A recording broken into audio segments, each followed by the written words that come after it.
Assalamualaikum warahmatullahi wabarakatuh. Kali ini saya akan melanjutkan materi tentang efek panas bagian ketiga, yaitu panas reaksi yang terjadi di industri. Jadi di industri itu terdapat beberapa karakteristik reaksi.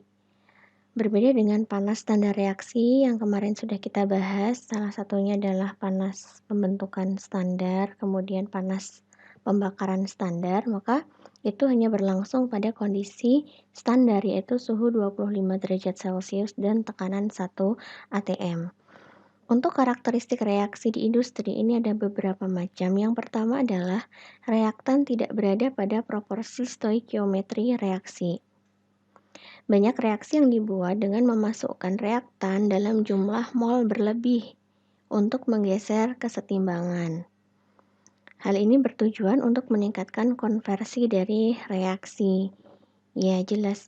Karena kalau misalkan hanya mendasarkan pada stoikiometri reaksi, itu bisa jadi reaksinya dua arah atau bolak-balik karena kesetimbangan. Oleh karena itu, agar kita mendapatkan produk yang diinginkan lebih banyak, maka harus menggeser reaksi. Bagaimana cara menggeser reaksi? Salah satunya dengan menambahkan reaktan berlebih. Kemudian karakteristik reaksi di industri yang kedua adalah dapat berupa reaksi yang tidak sempurna sehingga konversinya kurang dari 100%. Saya ambil contoh untuk pabrik amonia. Di reaktor amonia komersial itu konversi keseimbangannya hanya sekitar 15%. Jadi sangat sedikit sekali. Karakteristik yang ketiga, suhu akhir yang keluar dari reaktor berbeda dengan suhu yang masuk di dalam reaktor. Kenapa bisa terjadi? Karena suatu reaksi itu dapat tergolong menjadi dua jenis reaksi, yaitu eksotermis dan endotermis. Kita ketahui bersama, untuk reaksi eksotermis, maka suhu keluar reaktor akan lebih besar dibandingkan dengan suhu masuknya, karena dia melepaskan panas. Begitu juga sebaliknya untuk reaksi endotermis. Karakteristik yang keempat adalah reaktan yang direaksikan itu bisa jadi mengandung inert. Contohnya, pada reaksi pembakaran hidrokarbon. Ya, tidak mungkin menggunakan oksigen murni, tetapi dengan pembakaran itu membutuhkan udara, di mana komposisi udara mengandung 21% oksigen dan 79% nitrogen. Nitrogen di sini merupakan gas inert yang tidak ikut bereaksi, tetapi mempengaruhi jumlah mol dalam reaksi, sehingga perlu koreksi lagi dalam perhitungan. Untuk karakteristik yang terakhir yaitu reaksi dalam industri itu tidak selalu berupa reaksi tunggal, jadi dia bisa berupa reaksi ganda atau reaksi yang menimbulkan produk samping selain dari produk utamanya. Sekarang kita masuk ke contoh soal 4.7 dari buku Smith-Vanes. Di sini ada pertanyaan, berapa suhu maksimum yang dapat dicapai pada pembakaran metana dengan udara berlebih 20%? Metana dan udara masuk ke ruang pembakaran pada suhu 25 derajat Celcius. Dan bagaimana kita menyelesaikan persoalan ini? Karena yang ditanyakan adalah suhu maksimum yang bisa dicapai, maka caranya adalah ketika sistem itu berlangsung dengan proses adiabatis. Maksud dari adiabatis adalah sistem diisolasi sempurna, tidak ada panas yang keluar lingkungan maupun yang masuk ke dalam lingkungan, sehingga semua panas akan digunakan untuk menaikkan suhu.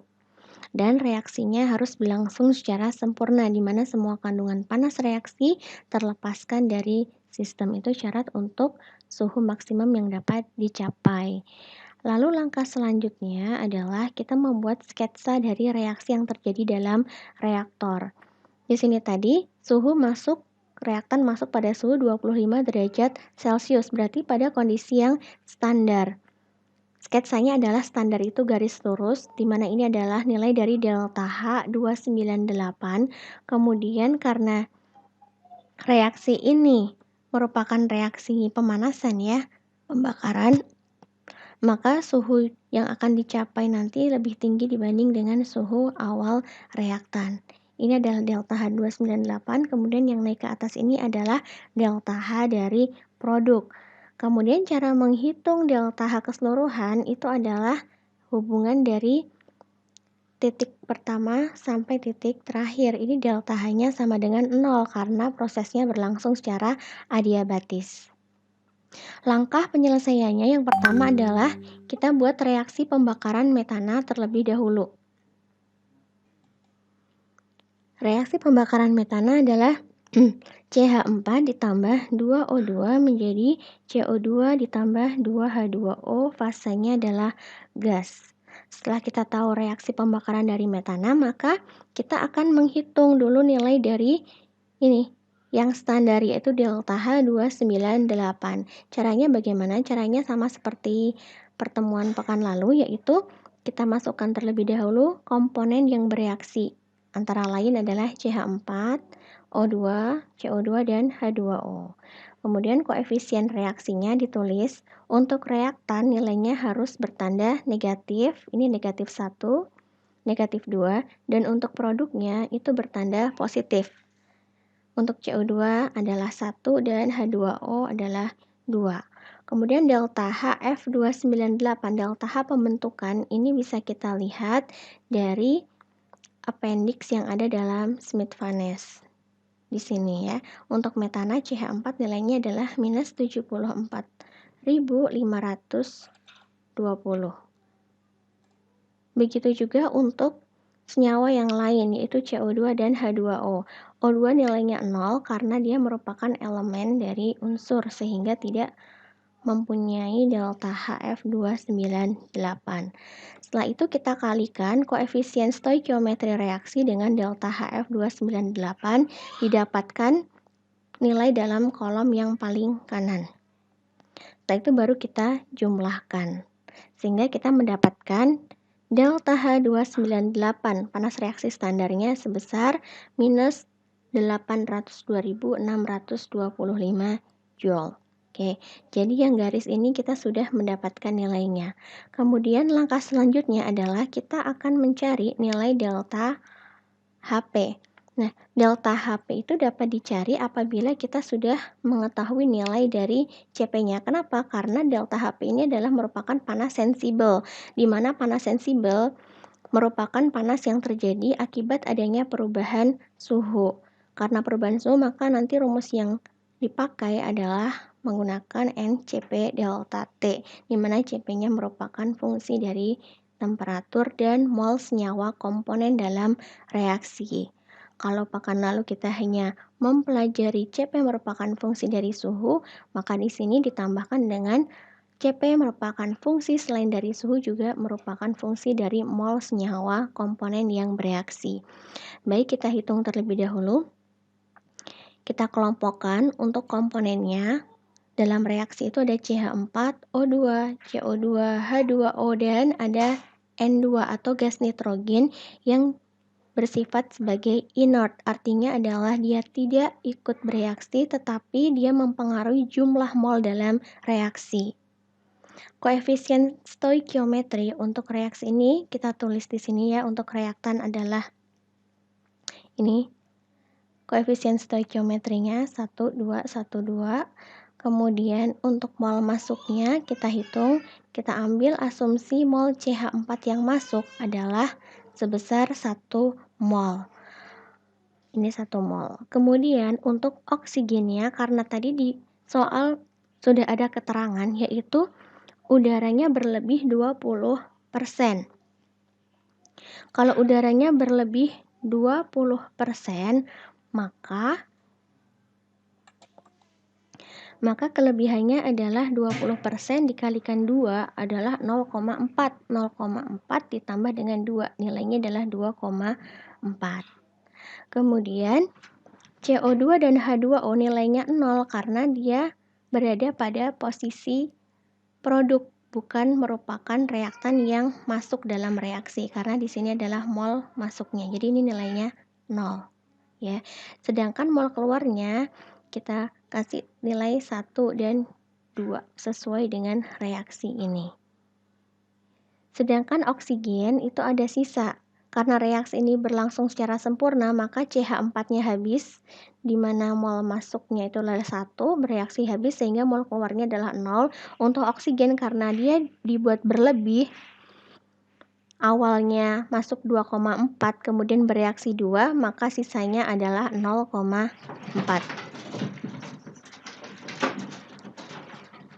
Kemudian yang selanjutnya adalah kita menghitung CP tadi dengan menggunakan rumus. Ketika kondisinya adiabatik, maka Q sama dengan delta H sama dengan 0, maka rumus yang digunakan adalah CPH sama dengan R kalikan sigma NIAI ditambah sigma NIBI per 2 kali T min T0 ditambah, yang ini langsung poin yang D. Kenapa? Karena nilai C untuk senyawa yang ada di sini bernilai 0 ketika kita lihat di tabel Smith-Vaness, yaitu tabel appendix yang C1.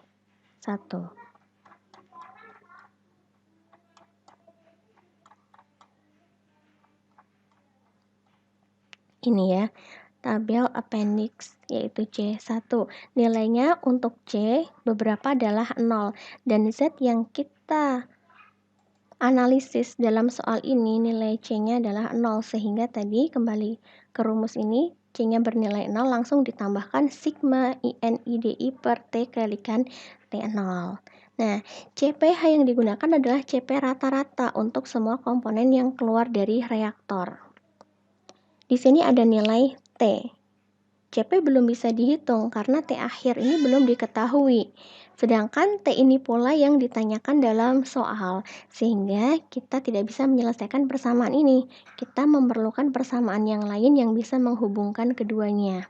Maka persamaan yang digunakan adalah delta H 298 ditambah delta HP sama dengan delta H sama dengan 0. Ini sesuai dengan sketsa yang ada di atas tadi. Ini delta H 298 ditambah delta HP sama dengan delta H sama dengan 0. Kemudian hubungan yang kedua adalah delta HP sama dengan CPH dikalikan T dikurangi 298,15 atau CP/DT, di mana DT-nya adalah T akhir berupa T dikurangi T awal yaitu kondisi standar 25 derajat Celcius atau 298 Kelvin. Setelah itu kita gunakan trial untuk menyelesaikan persamaan ini. Bagaimana caranya? Caranya adalah tebak suatu suhu akhir T. Ketika kita tebak T, kemudian masukkan ke rumus CP rata-rata di sini. Karena T-nya sudah kita tebak, kita dapat menentukan nilai CP. Setelah itu hitunglah nilai T-nya. T-nya ini bisa dihitung. Persamaan A dan B disusun ulang, jadi persamaan A dan B ini disusun ulang. Bagaimana disusun ulangnya? Dengan menggantikan nilai delta HP di sini menggunakan CP dikalikan T min 298 masuk ke sini. Sehingga kita mendapatkan nilai suhu akhir sama dengan 298 dikurangi delta H 298 per CPH. Trial diakhiri apabila sudah benar, yaitu jika T tebakan sama dengan T hasil hitungan. Jadi tadi nilai T yang sudah kita tebak kemudian kita masukkan ke CPH di sini, kita akan koreksi lagi dengan memasukkan ke sini CP-nya. CP yang diperoleh di sini kita masukkan ke sini dapat nilai T akhir. Nah, T akhir ini harus sama dengan T tebakan awal yang tadi. Kalau belum benar maka diulangi secara simultan. Dan ini bisa kita kerjakan dengan menggunakan bantuan kalkulator atau di Microsoft Excel, yaitu program data goal-seek atau what if analysis. Ini worksheet yang sudah saya kerjakan. Diperoleh nilai T-nya sebesar 2148 Kelvin dan suhu ini lebih tinggi karena termasuk jenis reaksi eksotermis. Untuk pengerjaannya sama seperti dengan kasus yang kemarin, semua komponen dimasukkan, kemudian mol keluarnya juga dimasukkan ke dalam sini. Nah, bagaimana cara menghitung N2? N2 itu hubungannya dengan oksigen adalah udara mengandung 79% N2 dan 21% O2. Untuk N2, maka caranya adalah 79% dibagi 21% dikalikan dengan molnya oksigen, didapatkan nilai 9,028 mol. Nilai A, B, C, dan D ini sudah ada dalam buku Smith-Vaness tabel C1. Ni kalikan A, Ni kali B, dan ini adalah sigma dari perkalian semuanya. Untuk menghitung Cp, kita masukkan satu per satu. Lalu ini kita tebak, dimasukkan R-nya, Cph per R dihitung dari rumus ini. Kemudian Cph dengan mengalihkan R. Setelah itu dimasukkan ke rumus T. Ini tadi 298 dibagi CPH yang sudah kita dapatkan. Maka akan diperoleh nilai T sebesar 2148. Ini adalah contoh yang pertama. Kemudian contoh yang kedua adalah tentang pembuatan gas sintesis, yaitu gas yang mengandung campuran antara CO dan H2. Ini memiliki dua reaksi, yaitu yang pertama reaksi CH4 ditambah H2O menjadi CO plus 3H2. Reaksi yang kedua adalah CO ditambah H2O menjadi CO2 plus H2. Jika reaktan masuk sesuai dengan perbandingan, yaitu 2 mol kukus adalah steam, dalam hal ini adalah H2O fase gas ya, itu namanya kukus, banding 1 mol CH4, dan jika panas ditambahkan ke dalam reaktor hingga mencapai suhunya 1300 Kelvin, CH4 terkonversi sempurna dan produk akhir mengandung 17,4% mol CO. Maka asumsikan reaktan dipanaskan terlebih dahulu pada suhu 600 Kelvin. Hitung panas yang dibutuhkan oleh reaktor. Jadi untuk permasalahan contoh 4.8, maka cara penyelesaiannya adalah pertama kita menghitung dulu panas reaksi standar delta H298. Hampir sama dengan contoh 4.7, bedanya adalah ini suhu masuk reaktan adalah 600, kalau tadi 298 Kelvin. Jadi ini 600, kemudian nanti dibawa ke panas reaksi standar, kemudian baru ke panas reaksi dari produknya. Kita hitung dulu panas reaksi standar delta H298 dengan menggunakan reaksi CH4 plus H2O menjadi CO plus 3H2. Masing-masing reaksi kita hitung delta H298-nya. Ini diperoleh nilai sekian. Untuk reaksi yang kedua adalah sekian. Lalu cara selanjutnya, persamaan dan satu akan kita gabungkan menjadi persamaan reaksi yang ketiga. Caranya adalah dengan menambahkan. Nah, ini ditambah ini, otomatis CO sebelah kanan bisa kita eliminasi dengan CO di sebelah kiri. Sehingga akan kita dapatkan reaksi baru berupa CH4 ditambah dengan 2H2O menjadi CO2 plus 4H2. Seperti ini. Lalu kita cari lagi untuk delta H298-nya kita dapatkan delta H298 reaksi yang ketiga. Nah, ketiga reaksi tersebut merupakan persamaan yang independen. Karena persamaan ketiga adalah hasil penjumlahan reaksi 1 dan 2. Persamaan yang akan digunakan nanti adalah persamaan yang pertama dan yang ketiga, persamaan yang ini dan yang ketiga. Ketika kita sudah mengeliminasi nilai dari karbon monoksida atau CO. Langkah ketiga adalah kita ambil basis perhitungan 1 mol CH4 dan 2 mol kukus atau H2O fase gas masuk ke dalam reaktor. Kita ambil ya, karena ada dua reaksi pertama dan reaksi yang ketiga tadi. Mula-mula adalah 1 mol CH4 dan 2 mol kukus. Kemudian mol yang bereaksi, saya misalkan dengan nilai X di sini, maka mengikuti dengan koefisien stoikiometrinya untuk H2O juga bernilai X. CO2 pun demikian X, H2 menjadi 3X. Maka mol akhirnya adalah untuk CH4, 1 dikurangi X, H2O2 dikurangi X, COX, dan H2-nya adalah 3X. Dari mol akhir di reaksi pertama, Saya bawa ke reaksi yang ketiga, yaitu di sini mula-mula untuk CH4 adalah sisanya, yaitu 1-X. Untuk H2O2- X. Lalu karena ini adalah reaksi sempurna, yaitu CH4-nya terkonversi semua, maka akan habis dalam reaksi. Sehingga ketika reaksi molnya habis 1-X, di sini sesuai dengan koefisien reaksi H2O dikalikan 2, CO2-nya sama, dan H2-nya dikalikan dengan 4 koefisien reaksi.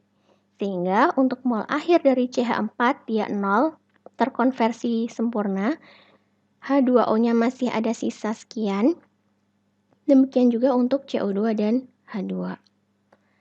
Setelah itu, saya resum total jumlah produk yang keluar dari reaktor, ini kita tambahkan, yaitu CO, X, kemudian H2 itu nilainya adalah 4-X.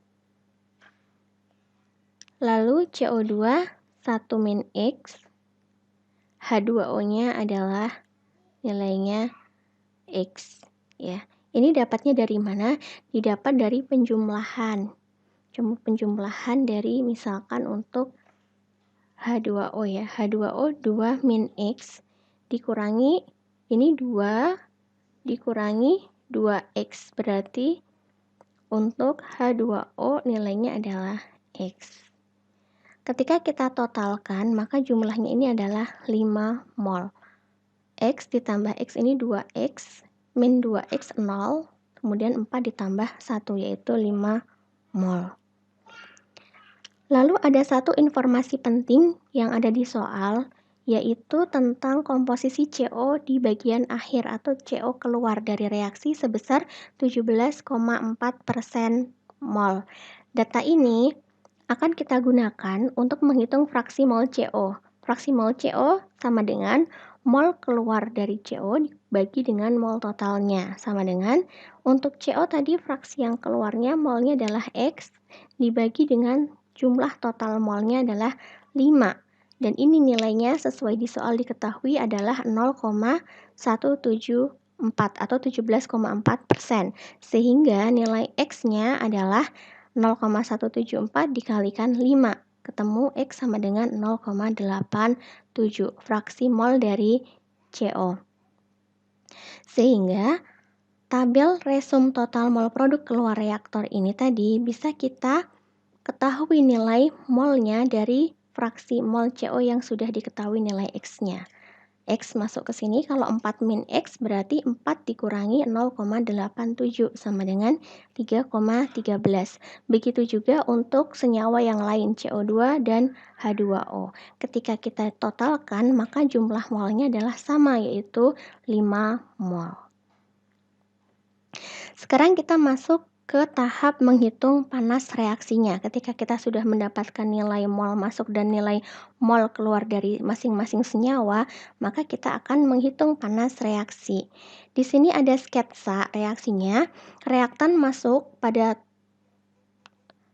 tekanan 1 bar dan suhu 600 Kelvin. Ini kita bawa dulu ke kondisi standar yaitu delta H298. Sehingga tanda garis panah yang ke bawah itu nilai dari delta H R atau delta H reaktan. Delta H298 kemudian dari kondisi standar mengalami perubahan panas sensibel yaitu dinyatakan sebagai delta HP atau delta H produk. Berapa nilai dari panas reaksi? Panas reaksi adalah delta H merupakan penjumlahan dari delta H reaktan ditambah dengan delta H298 ditambah dengan delta H dari produk delta HP. Untuk molnya tadi sudah kita cari terlebih dahulu. Ini diketahui zat yang terlibat ketika masuk adalah CH4 dan H2O, nilai molnya ada. Begitu juga untuk produk sudah diketahui berapa molnya dan komponennya apa saja. Langkah selanjutnya adalah dengan menghitung delta H298 ya.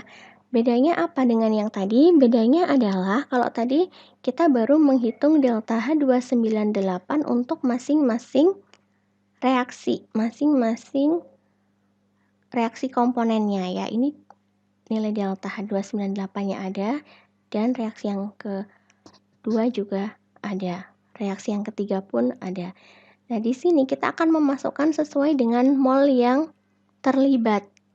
Contohnya adalah untuk delta H298 sama dengan ada nilai CH4 dan ada nilai CH4 di reaksi 1 dan reaksi kedua, sehingga untuk delta hanya dikalikan mol yang terlibat. 0,87 itu adalah nilai di sini ya, 0,87 nilai dari X-nya CH4, 0,87 yang bereaksi ini 0,87 dikalikan dengan delta H dari reaksi yang pertama, yaitu dikalikan 205,813 ini ditambah dengan CH4 yang ada pada reaksi kedua, yaitu 1 min X1 dikurangi 0,87 sebesar 0,13 dikalikan delta H pada reaksi kedua, yaitu 164.000. Kita cek ini 164.647, sehingga menghasilkan nilai delta H298 yaitu 200.461 joule. Setelah delta H298 kita cari, maka kita akan menghitung panas sensibel dari reaktan. Tanda panah yang ke bawah ini dengan menggunakan dua senyawa yang terlibat, yaitu CH4 dan H2O. Kita gunakan CP rata-rata gas ideal untuk memudahkan proses perhitungan ya. Kalau tadi kita menghitung yang contoh soal sebelumnya itu CP sebagai fungsi dari suhu dan mol. Kalau sekarang CP hanya sebagai fungsi dari mol komponen saja, tetapi suhunya kita anggap dia rata-rata, dan suhu ini dapat diperoleh dari nilai ini CP-nya. CP/IG rata-rata ya. Kita ambil contoh untuk CH4 dan H2O. CH4 nilai CP/IG per R-nya 4,217. Ini adalah CP/IG per R, ini kurang R ya, CP per R rata-rata. Sehingga kalau kita menginginkan nilai CP harus dikalikan dengan R atau konstanta gas ideal sebesar 8,314 dikalikan untuk reaktan adalah 1 mol CH4, ini CP-nya, ditambah dengan 2 mol dari H2O dikalikan delta T. Delta T merupakan pengurangan dari T akhir dikurangi T awal. T akhirnya untuk reaksi yang pertama delta HR, maka T akhirnya adalah 298 di sini dikurangi dengan T awalnya berupa 600 Kelvin, sehingga didapatkan nilai negatif 30.865,6 joule. Yang selanjutnya adalah kita menghitung panas entalpi produk delta HP. Ini sudah diketahui, kita akan menghitung delta HP. Caranya sama dengan delta HR karena merupakan panas sensibel, dengan cara memasukkan semua komponen di sini beserta dengan molnya. Kita cari nilai CP per R ya, ini kurang lagi CP per R rata-rata gas idealnya. Didapatkan dari appendix tabel C1 di bagian CP/IG per R. Kita mengabaikan A, B, C, dan D karena dianggap bukan merupakan fungsi dari suhu. Didapatkan ini delta HP sama dengan dikalikan R 8,314, ini molnya, mol dari CO dikalikan CP per R-nya CO, ditambah mol dari H2 dikalikan CP per R-nya dari H2, dan begitu seterusnya, dan dikalikan delta T. T2 min T1. T2-nya untuk reaksi yang ini adalah posisi ini, berapa T-nya? 1300 Kelvin. Dikurangi dengan T awal yaitu 298. Ini didapatkan nilai sebesar minus 149.948,8. Ketika kita sudah mendapatkan delta Hp, kemudian delta Hr, delta H298, maka tahap terakhir adalah kita dapat menentukan panas reaksi keseluruhan. Rumusnya adalah delta H sama dengan penjumlahan dari seluruh proses delta Hr plus delta H standar ditambah delta Hp, didapatkan nilai 319.544,62 Joule. Jadi panas yang dibutuhkan oleh reaktor adalah sebesar ini untuk basis 1 mol dari CH4. Delta H-nya positif karena reaksinya ini dia membutuhkan panas. Baik, sekian dari saya, semoga bermanfaat. Assalamualaikum warahmatullahi wabarakatuh.